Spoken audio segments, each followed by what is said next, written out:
O contariella. Ci stava tempo fa un vecchiariello che un viaggio lontano aveva fatto. Pensai di accattare una ciucciariella con 4 soldi che va a sparagnare. O vecchiariello ricetta il venditore. Sto ciuccio non tiene già ne faticare, ma ne era nato che è faticatore. Che questo non tiene voglia di camminare. Ricetta il venditore o vecchiariello. Una cosa tu hai a sapere è molto ricca. È vero, o ciuccio fu scapricciatiello, però se lo tratta buono si fa amico. E allora come mi ha già comportato?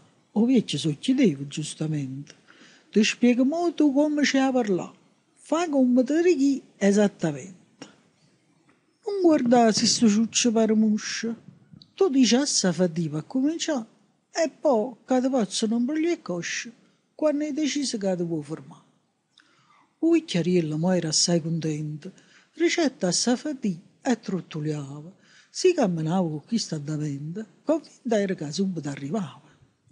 Non fosse vecchio veretta lontana, come si va a fermare non si ricordava.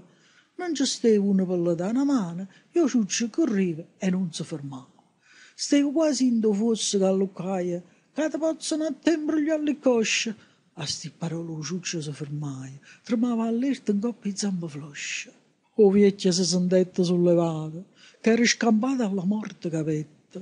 Papà ricetta, affannata e sudata, a sa fatica. E in do fosse caretta.